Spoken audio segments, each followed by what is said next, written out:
আসসালামু আলাইকুম। প্রিয় দেশবাসী ও আমার এলাকাবাসী, শুভাকাঙ্ক্ষী, আত্মীয় স্বজন, বন্ধু ও মুরব্বিয়ান সবাইকে আসসালামু আলাইকুম। আমার পক্ষ থেকে জানাই ঈদ মোবারক। 1 বছর পরে আমরা আজকের এই দিনটা ফিরে পাই।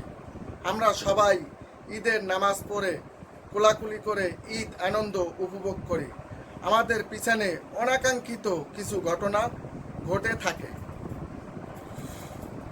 আমি বলতে চাই, আমরা পিছনের সব কিছু ভুলে গিয়ে একসাথে মিলেমিশে সামনের দিনগুলো বসবাস করি। আমরা একে অপরের ভাই, শুভাকাঙ্ক্ষী, আত্মীয় স্বজন, পাড়া প্রতিবেশী। তাই পিছনের সব অনাকাঙ্ক্ষিত ঘটনাগুলো ভুলে গিয়ে আমরা আবারও নতুনভাবে ভালো কিছু শুরু করি। আমি আমার প্রতিবেশী, আত্মীয় স্বজন, শুভাকাঙ্ক্ষী যারা আছেন তাদের সাথে কখনো যদি আমার ব্যবহার আচরণে কষ্ট পেয়ে থাকেন, আমাকে ক্ষমা করে দিবেন।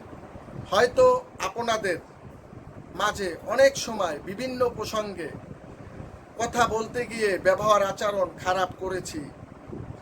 আমার দ্বারা যদি কেউ কষ্ট পেয়ে থাকেন, আমাকে ক্ষমা করে দিবেন। হয়তোবা 1 বছর পরে আমাদের ভাগ্যে এই দিনটি আর ফিরে নাও আসতে পারে। তাই সবাই সবার ভুল ত্রুটি ক্ষমা করে দিয়ে আবারও আমরা নতুন করে ভালোভাবে শুরু করি। প্রতি বছর আমি ঈদে বাড়িতে থাকি, এলাকার মানুষের সাথে, মা বাবার সাথে, আত্মীয় স্বজন, শুভাকাঙ্ক্ষী যারা আছেন সকলের সাথে ঈদ উপভোগ করি। কিন্তু দুঃখের বিষয়, এবার আমি এলাকার আত্মীয় স্বজন কারো সাথে ঈদ উপভোগ করতে না পারায় আন্তরিকভাবে দুঃখিত। আমি আমার বাবা মায়ের উদ্দেশ্যে 2-4টি কথা বলতে চাই। কখনো বলা হয় নাই। বাবা মা, তোমাদেরকে জানাই সালাম, আসসালামু আলাইকুম। বাবা, আমি তোমাকে অনেক ভালোবাসি। মা, তোমাকেও আমি অনেক ভালোবাসি।